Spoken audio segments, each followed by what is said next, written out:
ሰላም የተወደዳችሁ ዛሬ ፕሮቲን ንጥረ ነገርን በተመለከተ በተለይ ከዓለም ጤና ድርጅት ምክር ሀሳብ አንጻር የተወሰኑ ነገሮችን ማየት እንሞክራለን። ፕሮቲን እንግዲህ ለሰው ልጅ በከፍተኛ ደረጃ ከሚያስፈልጉ ወይም ደግሞ በሳይንሱ አጠራር ማክሮ ኒውትሪየንት ከሚባሉ ከሶስቱ መካከል አንዱ ነው ማለት ነው። የተቀሩት ፋትና ካርቦሃይድሬት ሲሆኑ እንግዲህ ፕሮቲኑ ከነዛ አንዱ ነው ማለት ነው። ስለዚህ አንድ ሰው እንግዲህ በቀን ውስጥ ከሚያስፈልጋቸው ንጥረ ነገሮች አንዱ ፕሮቲን ሲሆን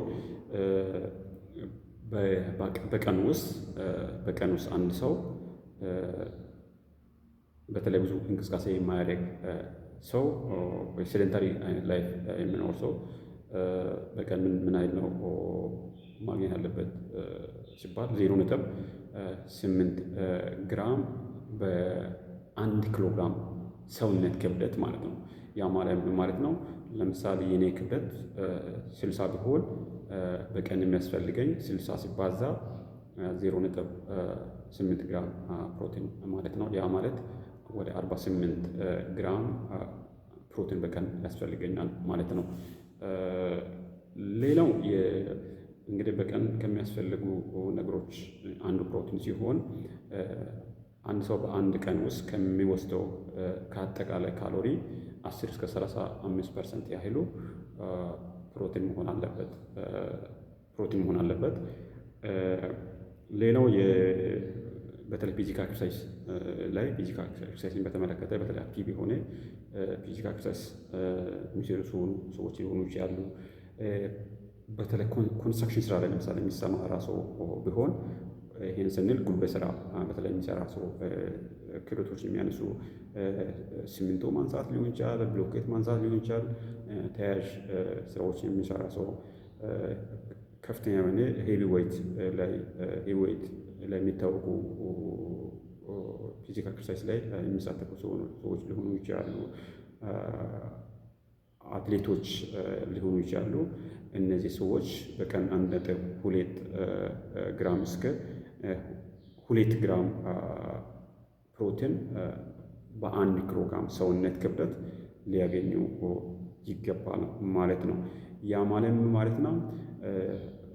ከላይ ቅድም እንዳነሳሁት የኔ ክብደት ለምሳሌ 60 ግራም ሆኖ አትሌት ለምሳሌ ቢሆን በቀን ላገኝ የሚችለው ከፍተኛው ፕሮቲን መጠን ስንት ነው? 1.2 እስከ 2 ግራም ስለሆነ የሚመከረው። ስለዚህ የመጨረሻው እንኳን ብወስድ በቀን የሚያስፈልገኝ ፕሮቲን መጠን 120 ግራም ነው ሆነው ማለት ነው። ያ ማለት የመጨረሻ ከፍተኛውን 2 ግራም ሲባዛ ክብደት 60 ስለሆነ በ60 ሲባዛ ስንት ነው የሚመጣው? 120 ግራም ፕሮቲን በቀን ያስፈልገኛል ማለት ነው። ይሄ ግን በጣም አክቲቭ የሆነ ላይፍ ላይ ፊዚካል ኤክሰርሳይዝ ላይ የሚሳተፍ ከሆነ ወይ ደግሞ የሚሰራ ከሆነ ሄቪ ዌይት ማነሳ ከሆነ አትሌት ከሆንኩኝ ያኔ እንግዲህ የሚያስፈልገው ከፍተኛ ፕሮቲን መጠን ይሄ ነው መሆነው ማለት ነው። ሌላው እድሜ እየጨመረ በሄደ ቁጥር በተለይ እድሜ ከ65 ዓመት በላይ ሲሆን ፕሮቲን ፍላጎት ይጨምራል ማለት ነው። ይሄ ማለት ከ1 እስከ 1.2 ግራም በ1 ኪሎ ሰውነት ክብደት ይሄን ያህል ፕሮቲን ያስፈልገዋል ማለት ነው።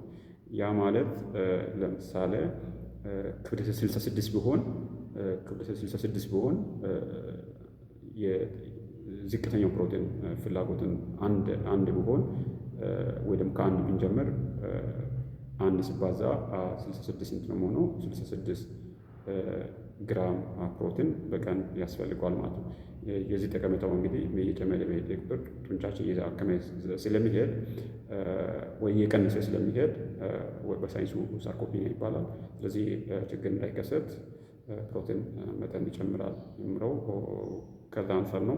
ሌላው የነፍሰ ጡር እናቶች የፅንስ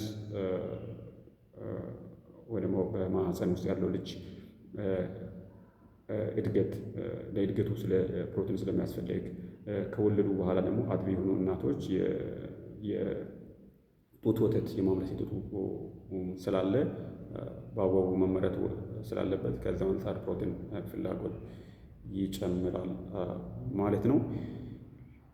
ሌላው በቀን እንግዲህ ምናልባት በአሁኑ ጊዜ ፕሮቲን ብቻ ተመገቡ ወይ ደግሞ ፕሮቲን አብዙ የሚሉ ነገሮች በጣም እየበዙ ናቸውና የዓለም ጤና ድርጅት ምክር ሀሳቡን በሚመለከትበት ጊዜ የዓለም ጤና ድርጅት ከፍተኛው 2 ግራም በ1 ኪሎ ግራም ሰውነት ክብደት ነው የሚመከረው ማለት ነው። ስለዚህ ከ2 ግራም በላይ በቀን አይፈቀድም ማለት ነው። ከዛ በበለጠ እየጨመረ በሄደ ቁጥር በተለይ ደግሞ ክሮኒክ ዲዝ የምንለው ያው የዶዙ ትንሽ በሆነም በቆይታ የሚመጣው ችግር ስለሆነ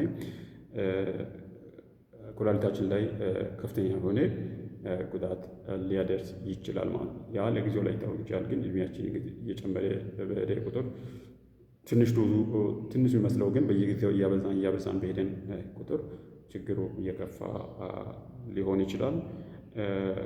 ሌላው እንግዲህ ፕሮቲን ያለባቸው ምግቦች ብዙ ጊዜ ከፍተኛ ጥማት እንዲከሰት ያደርጋሉ። እሱን ተከትሎ የሚመጡ ብዙ ነገሮች ብዙ የጤና ችግሮች ይኖራሉ ማለት ነው። ከነዛ መካከል አንዱን ለማንሳት ያህል ኮንስቲፔሽን ወይ ደግሞ የሆድ ድርቀት ይከሰታል ማለት ነው።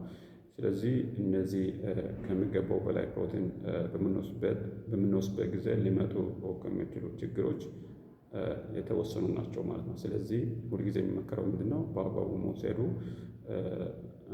በሚመከረው መጠን መውሰድ ጥሩ ነው ማለት ነው። አመሰግናለሁ።